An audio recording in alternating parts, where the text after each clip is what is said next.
자, 오늘은 룻기 1장 6절부터 14절까지 본문으로 신앙의 격차가 발생하는 이유, 신앙의 격차가 발생하는 이유라는 제목으로 하나님 말씀 증거하겠습니다. 룻기 하면 딱 주인공 룻, 그리고 또 다른 주인공이 이제 시어머니 나오미, 그리고 재혼하죠. 재혼하는 유력한 자, 잃어버렸던 모든 걸 되찾아주는 기업 물을 자 보아스, 이렇게 해서 세 명의 이름을 기억하면 되죠. 지리적 위치는 이제 베들레헴과 모압을 왔다 갔다 하는 거예요. 베들레헴은 여기 있습니다. 예루살렘 바로 밑에가 이제 베들레헴이거든요. 나오미가 여기서 있었고 다윗의 동네고 예수님이 탄생했던 곳이 베들레헴입니다. 기근이 들자 이제 모압으로 가죠. 이제 남편 엘리멜렉과 아들 이제 말론과 길론이 있었는데 남편이 모압에 죽고 며느리 모르바와 룻과 결혼하게 됩니다. 아들도 죽게 돼요. 모든 걸 다 잃게 됩니다. 되게 풍족하게 갔는데 모든 걸 다 잃고 다시 모압에서 베들레헴으로 돌아가요. 이때 룻이 끝까지 나오미와 같이 가기를 원했고, 이때 로와 보아스와 룻이 결혼하면서 그 하나님의 은혜의 역사가 잃어버렸던 모든 것이 다시 회복하는 놀라운 역사의 이야기가 룻 이야기입니다. 그리고 이 자녀가 다윗이 태어나고 다윗의 후손으로 예수님이 탄생하러 이어지는 이야기가 룻기 이야기죠. 룻기를 이해하려면 언약에 대한 이해가 굉장히 중요합니다. 사사시대에 그 땅이 흉년이 들었어요. 유대 땅이 흉년이 들었다는 거죠. 그래서 베들레헴, 유대 땅에서 모압 지방으로 가는 것입니다. 그냥 자연스럽게 보여요. 근데 이것은 그냥 자연스러운 게 아니고 언약의 개념, 이스라엘 백성의 하나님과 맺었던 언약의 개념을 이해해야 되는데, 하나님의 언약을 잘 지키면, 말씀을 잘 순종하게 되면 철에 따라 비를 계속 내리겠다, 열매가 풍성이 있겠다, 풍성한 농산물을 주겠다고 약속을 주셨어요. 근데 언약을 불순종하게 되면, 언약을 배반하게 되면 산물이 내지 않고 땅에 나무는 열매를 맺지 않는 흉년이 오는 거예요. 사사시대에 흉년이 온 이유가 뭐예요? 언약의 불순종의 결과라는 거죠. 언약의 불순종에서 내린 것입니다. 그럼 이 저주를 어떻게 해결하는가? 그것은 이게 약속의 땅이기 때문에 그냥 가면 안 되고, 이 약속의 땅에서 계속 죄를 인정하고 잘못을 고백하고 회개하고 죄를 떠나게 하는 회개 기도를 통해서 다시 하나님이 회복하는, 언약이 회복되면서 하나님께 회복 주시는 그것을 기다려야 되거든요. 근데 이제 나오미의 가족은 회개하기보다 모압 땅을 간 거예요. 이게 사사시대 특징이거든요. 사사시대 특징은 자신의 옳은 대로, 자신의 소견에 옳은 대로 행하는 것이 사사시대 특징입니다. 사사기 21장 제일 마지막 25절에 보면 사사시대는 자기의 소견대로 옳은 대로 하는 시대이기 때문에 그냥 하는 거예요. 이게 옳다고 생각한 거예요. 그러니까 하나님의 말씀을 내가 옳은 것만 받아들이는 것입니다. 이것이 오늘날 현대시대도 비슷한 신앙의 위험성을 갖고 있습니다. 자, 이제 본문을 돌아가서, 본문은 모압 땅에서 이제 요대 땅, 베들레헴으로 돌아가는 이야기로 시작해요. 자, 이 말이 굉장히 중요한 이유는 그 여인이 모압 지방에서 여호와께서 자기 백성을 돌보시사 그들에게 양식을 주셨다면 뭘 생각해야 돼요? 언약을 생각해야 돼요. 언약. 아, 이스라엘 백성이 이제 회개하고 하나님께 돌아왔구나. 이제 하나님께서 그 언약의 약속대로 지금 뭘 주시는구나. 양식을 주시는구나. 나오미가 떠나왔잖아요. 언약의 불순종으로 돌아온 거예요. 그리고 이 고난을 통해서 나오미도 이제 회복이 된 거예요. 고난이 다시 하나님의 품으로 돌아가겠다는 마음을 갖게 만들었죠. 그러니까 이 본문은 이스라엘과 나오미가 언약의 회복이 일어났다는 것을 보여주는 성경절인 것입니다. 근데 어떻게 나오미가 언약을 회복했는가? 이스라엘 백성이 어떻게 언약을 회복하는가? 저는 이제 빈손의 역설인데,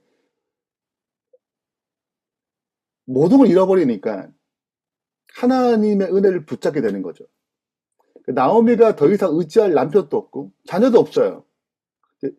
돈도 하나도 없어요. 이 세상적인 안정망이 다 사라졌습니다. 정말 텅 비었어요. 근데 이 텅 빈 인간의 텅 빔이 굉장히 두려운 상태지만 실은 하나님이 은혜가 개입하는 역사가 일어날 수 굉장히 중요한 시점이에요. 그래서 우리도 우리의 직업적인, 관계적인 건강 계획이 무너질 때, 때로는 그것이 있다 하더라도 내 마음이 무너질 때가 있어요. 이게 텅 빌릴 때 어떻게 하면 모를지, 어떻게 하면 좋을지 이런 생각이 들거든요. 나오미도 안 그렇게 했어요. 근데 이런 과정 가운데 실은 하나님을 만날 수 있고 하나님의 은혜를 경험할 수 있는 굉장히 중요한 순간이다. 이것이 이제 첫 번째 회복에 대한 스타트인 거예요. 이제 돌아가면서 오르바와 루시 따라가니까 이제 따라오지 말라고 얘기합니다. 너희는 너희 어머니 집에 돌아가라. 그 얘기해요. 나오미가 이런 얘기하니까 끝까지 가려고 했는데 결국은 이제 나오미의 합리적인 설득에 다시 돌아가죠. 너희가 날 쫓아왔죠. 난 아무것도 없다 정말. 내가 자녀를 없고 자녀를 낳는다 해도 나이가 너무 많이 차이 난다. 그러니까 자녀가 줄 수도 없고 나를 따라온들 아무런 유익이 없다. 근데 너희가 다시 돌아가면 친척도 있죠. 안전하지 뭐든지 낫다라고 설득을 해요. 근데 이 설득에 이제 오르바는 넘어가고 루스 끝까지 이제 나오미와 붙여 이게 그를 붙여쳤더라. 이게 중요한 단어인데 나오미의 말이 굉장히 합리적이고 옳게 보입니다. 안전에 대한 걱정을 했어요. 그 이방 여인이 유대 땅으로 간다? 아무도 없잖아요. 나오미 하나밖에 없어요. 이거 얼마나 불안해요. 여기 가면 가족도 없어. 나오미밖에 없어요. 털털이. 근데 모압은 자기 민족이고 자기 땅이잖아요. 훨씬 더 안전하죠. 그래서 거기 살았고. 그리고 미래에 대해서 없어. 뭐 아무런 내가 미래를 너희 줄 수 있는 소망도 없어요. 그러니까 완전히 아무것도 없어요. 나오미를 쫓아간다는 것은 바보 같은 짓이에요. 어떻게 보게 되면. 그러니까 오르바가 합리적인 선택을 한 거예요. 그래서 나오미와 이별을 하죠. 그의 합리적인 결정은 비난할 수 없습니다. 아무리 생각해도 합리적이고 현실적이고 실용적이에요. 가장 안전한 길이에요. 그리고 다 부모가 있지, 뭐 자기 조국이지 얼마나 안전해요.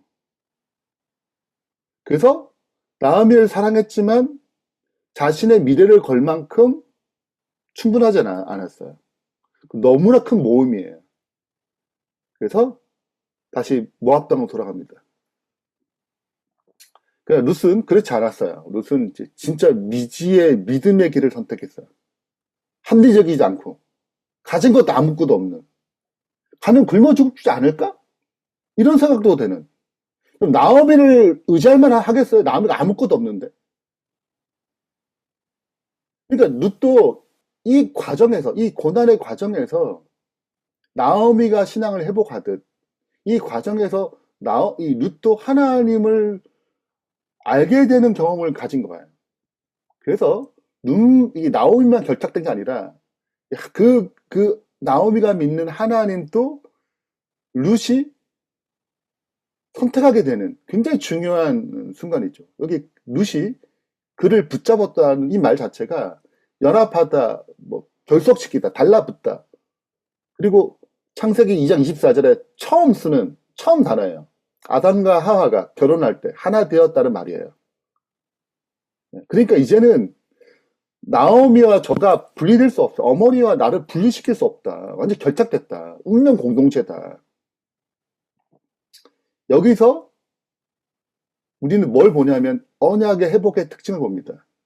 지금 나오미도 아무것도 없어요. 나오미가 룻에 기대가 있어요? 원래 아무것도 없어요. 그러니까 어떻게 보면 인간적으로 기대할 것이 아무도 없습니다. 서로를 바라볼 때 절망밖에 없어요. 뭐가 있어요?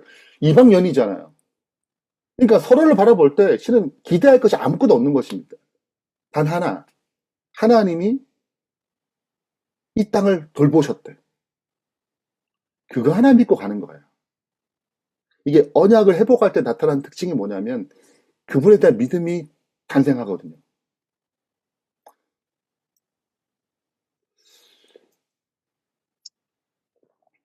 이제 일수감과 합리성을 다 뛰어넘어서 뭘 선택하냐? 믿음의 길을 선택합니다.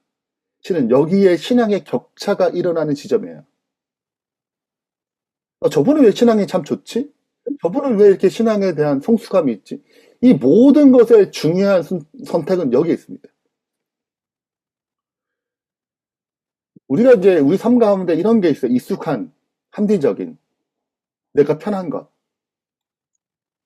믿음의 길은 종종 미지의 길이에요. 한 번도 가보지 않은 길이고, 비합리적으로 보여요. 그리고 안전한 지대, 익숙한 지대에 나와야 돼요. 그건 나를 불편하게 만들고, 두려워하게 만들고, 또 우리의 가족, 우리의 직업, 우리의 미래를 포기한 듯처럼 보일 수도 있어요. 그러니까 되게 새로운 영역에 들어가는 거기 때문에 불안하죠. 근데 여기에 뭐가 있냐면 나의 어떤 익숙함, 나의 어떤 생각들을 내려놓으면 하나님이 일하기 시작하세요. 주님의 말씀과 약속만 붙잡고 갈 때 우리가 상상할 수 없는 방식으로 그분이 일하시거든요. 어쩌면 이 6시 반 타임에 참여하시잖아요. 전혀 익숙하지 않을 수 있어요. 저도 익숙하지 않아요. 저 아직 익숙하지 않아요. 말씀 준비하는 거 아직 익숙하지 않아요. 네. 근데 하나님의 역사에 이게 그분의 인도하심이라면 순종할 때 여호와께서 그들과 함께 그 순종하는 자들에게 그 무한한 은혜와 능력이 역사하는 것입니다. 그래서 뭘 경험하냐면 이때 신앙이 어떤 세계인지 어떻게 하나님 역사하시는지 어떻게 돌보시는지 그걸 체험할 수 있어요. 이때 격차가 일어나요.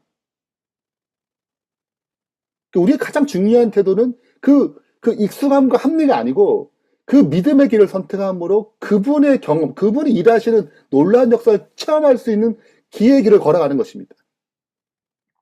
결론을 맺으면서 실은 우리의 비어진 것, 또 상실, 고통, 우리 삶과 찾아올 때 이것은 무조건 안 좋은 게 아니에요. 이 가운데 하나님 역사할 수 있는 특별한 기회가 있는 것입니다.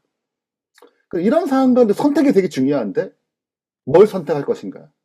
오르바처럼 익숙하고 합리적인 것. 암만 생각해도 그게 더 나아. 안전지대 선택할 것인가? 아니면 믿음의 길, 익숙하지 않게 보이고 안주하지 않게 보이는 그 길을 선택할 것인가? 그러면 그 믿음의 순종에 뭐가 나타나냐면 믿음의 격차가 나타납니다. 하나님이 경험하게 돼요. 그 하나님의 약속과 말씀에 기초할 때 그분의 능력이 주어집니다. 그럼 우리는 하나님을 경험으로 증가할 수 있게 되고 그렇게 믿음의 격차를 선택할 때마다 우리의 신앙이 성숙함을 알게 돼요. 다름을 알게 됩니다. 근데 이렇게 선택하지 않으면 여러분 내가 돌아볼 때 늘 한결같아요. 왜 내가 늘 한결같지? 한 번도 믿음의 격차를 위해서 믿음의 길을 제대로 선택해 본 적이 없어서 그래요. 그래서 우리의 익숙함을 버리고 하나님의 믿음의 길을 선택할 수 있는 주님의 신실한 종 되길 바라면서 말씀 마치겠습니다.